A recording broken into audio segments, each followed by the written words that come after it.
Alors bonjour à tous et bienvenue dans cette nouvelle vidéo. Aujourd'hui, je vais répondre à la question comment je fais pour avoir de vraies belles relations. Eh bien, paradoxalement, le fait d'avoir vécu parfois des relations toxiques, des relations difficiles, me fait vraiment goûter les belles relations. Donc c'est un avantage en réalité. Pourquoi ? Parce que j'en ai fait un avantage et je vous recommande d'en faire tout autant, de chercher jusqu'à trouver comment créer de beaux liens. Et évidemment, je vais vous donner toute une série de critères, de caractéristiques qui vont vous aider à avoir de belles relations.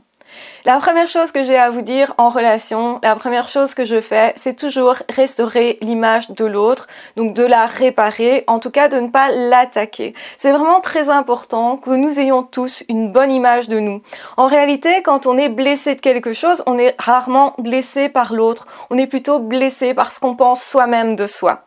Donc en fait, quand quelqu'un va nous dire des insultes et des choses comme ça, ce qui nous dérange, c'est ce qu'on pense soi-même de nous.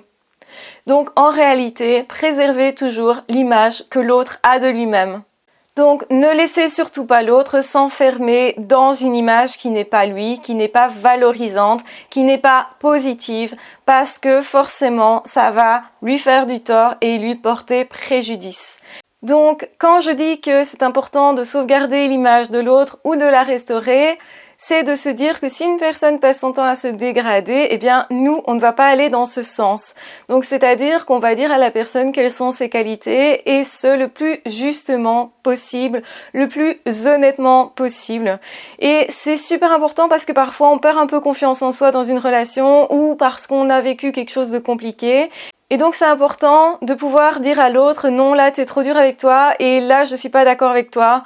Tu devrais arrêter de te culpabiliser ou de te reprocher telle ou telle chose parce que ce n'est pas juste par rapport à qui tu es réellement.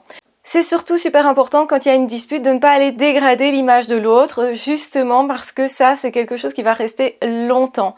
Donc c'est-à-dire qu'on est reconnaissant quand une personne ne nous agresse pas personnellement, que la personne va dire ce qui ne convient pas, ce qui ne va pas dans l'environnement, dans ce qu'on a fait, dans notre comportement, mais pas par rapport à qui nous sommes. C'est rappeler aussi souvent à l'autre, je t'aime, mais ce comportement-là, j'aimerais bien que ça ne se reproduise plus comme ça, ou que tu communiques autrement, ou qu'on s'en sorte autrement avec tel ou tel problème. Ça va créer du lien et ça montre aussi votre respect, ça montre aussi sincèrement qui vous êtes et votre amour. Ça demande de prendre du recul, de travailler sur soi et surtout de faire la part des choses entre les peurs de l'autre et qui l'on est soi, parce que souvent ça n'a rien à voir.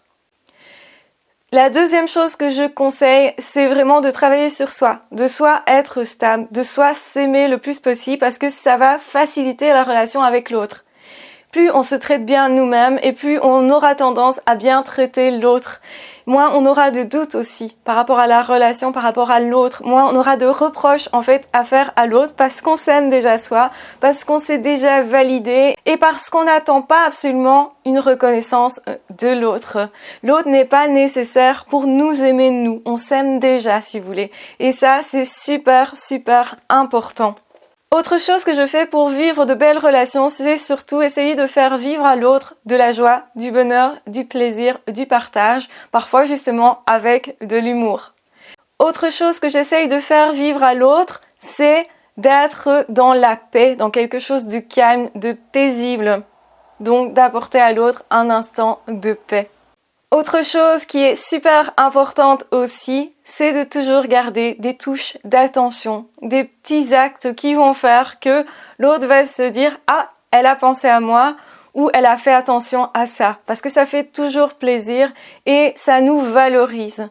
Généralement, dire qu'on aime, c'est pas suffisant, on a besoin aussi de faire des actes qui prouvent cet amour-là. Et ça n'a pas besoin d'être gigantesque. Ce sont des petites choses au quotidien qui entretiennent la relation. Donc ne pas perdre de vue ces petites touches-là. Autre chose que je vais faire pour faciliter la relation, pour avoir de bonnes relations, c'est déjà d'avoir une bonne relation à soi, c'est garder le moral. Donc quand je vais pas bien, je vais prendre soin de moi et je vais faire tout ce qu'il faut pour aller mieux. C'est super important pour ne pas faire porter à l'autre ses problèmes. Ça veut pas dire que l'autre peut pas nous aider, ça veut dire que déjà on s'aide soi-même. Et c'est ça qui va faire justement que l'amour de l'autre va pouvoir être aidant par rapport à nos difficultés. C'est comme ça que l'amour peut réparer, c'est comme ça que l'amour peut aider. Il n'aide pas tout seul, c'est-à-dire c'est pas l'amour de l'autre ou même votre propre amour par rapport à l'autre qui va l'aider. C'est un ensemble d'amour que l'autre a pour vous et que vous avez vous-même pour vous et que l'autre a pour lui et que vous avez vous-même pour lui. Autre chose super important, un autre critère, c'est de travailler sur ses peurs, de travailler sur soi énormément et de reconnaître ce qui fait partie du passé, les peurs que nous avons de façon indépendante de l'autre et les peurs que nous avons liées à la relation, mais pas vraiment liées à comment se comporte l'autre ou à ce qu'est l'autre. Donc vraiment faire la part des choses va vous aider et donc plus vous êtes OK avec le fait d'affronter vos peurs, moins vous allez fuir, moins vous allez essayer de les mettre à distance et plus vous saurez les gérer. Parce que ça se gère finalement. On a de moins en moins peur quand on va vers nos peurs, évidemment. Donc évidemment, ça dépend des peurs, mais beaucoup sont irrationnelles. Je parle bien sûr des peurs irrationnelles. Une chose que je fais aussi, c'est d'aller vers ce qui fait plaisir à l'autre, mais plaisir à soi. Il faut les deux, en fait. Parce que nous devons toujours nous intégrer dans l'équation. On n'est pas dans le sens du sacrifice. L'amour, c'est pas se sacrifier. Beaucoup de personnes pensent ça, alors qu'en réalité, quand on fait ça, généralement, on attend beaucoup de reconnaissance. Et quand cette reconnaissance, elle ne vient pas, eh bien, ça prouve clairement à ce moment-là qu'on va être aigri et qu'on n'est pas du tout dans l'amour. Donc contrairement à ce qu'on croyait, on s'est dupé soi-même à ce moment-là. Donc ce qui est important, c'est vraiment de faire en sorte que l'autre soit bien, mais que moi aussi je sois bien, que les deux soient bien. Et si vous visez ça, si c'est votre objectif, il y a beaucoup de chances pour que la relation, elle dure dans le temps et que ce soit une belle relation. Le dernier critère est certainement un des plus importants, c'est de comprendre qu'une relation, ça se construit avec du temps. Que ce n'est pas juste de l'émotivité. L'émotivité, elle est assez courte. Le coup de foudre, c'est quelque chose de court finalement.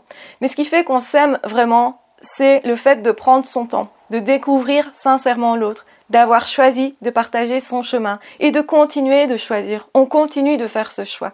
Parce qu'une relation, elle peut s'arrêter à chaque instant.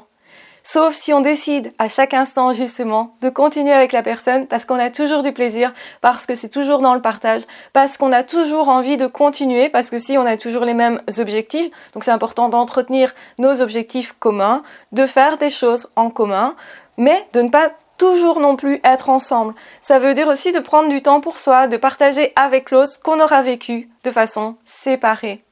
C'est super important, beaucoup de personnes se disent que être en couple, c'est être collé avec l'autre, limite, c'est de trop. Et donc, ils ont peur finalement de se faire envahir, ou ils ont peur finalement de ne pas voir l'autre trop présent. Et ce que ça crée, c'est que forcément l'autre va chercher des moments de solitude et c'est normal. Ce n'est pas du désamour. Et justement, derrière ces comportements-là, généralement, il y a de la peur. Donc si vous travaillez sur vos peurs, vous n'aurez plus ce type de comportement. Ça ne veut pas dire accepter que l'autre ne soit jamais là, bien entendu. Regardez plutôt quels sont réellement vos besoins, vous tout seul, avant de commencer une relation. C'est aussi comprendre du coup comment moi je peux me transformer moi pour être la personne idéale pour l'autre avant de le rencontrer. Et comment je peux m'aimer moi pour être la personne idéale pour moi, pour déjà avoir plaisir et pour avoir beaucoup de paix à être avec moi, parce que c'est ça que je vais amener à l'autre. Et c'est super important de faire ce cheminement-là. Ne croyez pas que prendre du temps pour vous, prendre le temps d'apprendre à vivre seul, prendre le temps justement d'être bien tout seul, c'est ne plus avoir peur de la solitude et ça va jouer dans votre future relation. Donc, en tout cas, voici tout ce que je vous conseille et tout ce que je fais moi personnellement pour avoir de super belles relations. Et le truc, c'est que ça fonctionne. Ça fait des années que j'ai des belles amitiés et j'ai eu un couple pendant très longtemps. Et quoi qu'il arrive, effectivement, tout ce qu'on peut partager, toutes les aventures que nous allons vivre, c'est dans la joie également. Ça ne veut pas dire qu'on ne peut pas pleurer, il y a l'émotivité qui peut être là et on a le droit de se montrer vulnérable, de pleurer, de dire ce qui se passe et aussi de gérer qui l'on est au niveau émotionnel. Et je pense que plus vous êtes en paix avec vous-même, plus Justement, vous avez l'habitude d'être face à vos émotions. Vous n'avez pas peur justement de vos propres peurs. Vous n'avez pas peur de votre propre éventuelle tristesse. Vous n'avez pas peur de la solitude. Vous n'avez pas peur d'être en lien avec l'autre. Vous ne demandez pas à l'autre d'être là tout le temps, justement. Et vous n'avez pas non plus besoin d'être tout le temps collé à l'autre.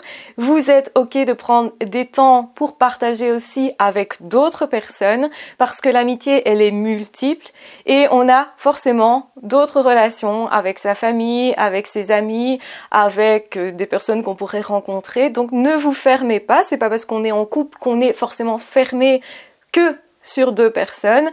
Ça peut être aussi une des erreurs couramment rencontrées, c'est justement que il va falloir rester ouvert au monde parce que c'est avec l'autre que nous allons dans ce monde. Donc c'est important de rester ouvert au monde, aux expériences, au partage ensemble.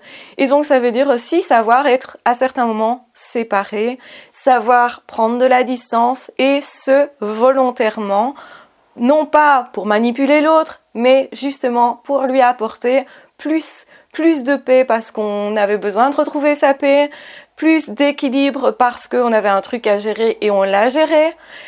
Aussi plus d'amour parce que à travers les épreuves de la vie, on apprend à s'aimer. C'est comme ça qu'on est challengé. La vie, elle nous dit, est-ce que si tu traverses cette période-là, qui est au départ pas très chouette pour toi, est-ce que tu as le culot de continuer de t'aimer à travers cette épreuve-là? Et j'espère que vous avez ce culot.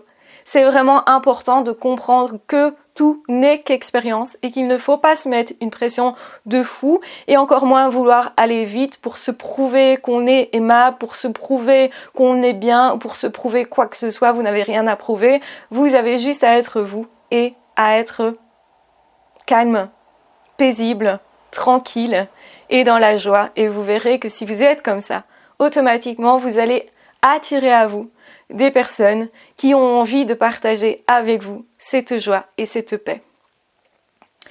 Je vous embrasse bien fort, je vous aime très fort. J'espère que cette vidéo vous aide beaucoup. Je pense qu'elle est vraiment capitale. Donc mettez de la valeur dessus, même si elle est gratuite, réécoutez-la et essayez de vous en imprégner et surtout essayez d'appliquer parce que le but, c'est pas juste de comprendre les choses, mais c'est de les faire, surtout de les vivre émotionnellement, intensément, de vivre la vie parce que la vie, elle doit juste être goûtée, être vécue. Donc prenez le temps pour tout ça. Je vous embrasse bien fort, je vous aime très fort, prenez bien soin de vous et on se retrouvera très vite dans d'autres audios ou dans d'autres vidéos. Si vous le souhaitez, vous pouvez vous abonner à la chaîne pour ne manquer aucune des publications que je mets sur cette chaîne. N'hésitez pas aussi à partager si vous pensez justement que c'est le conseil qui manquait à une personne ou que c'est le truc qui pourrait aider votre enfant, votre ami qui galère peut-être justement pour se faire des vrais amis ou pour trouver l'amour. Ah, ciao, bye bye!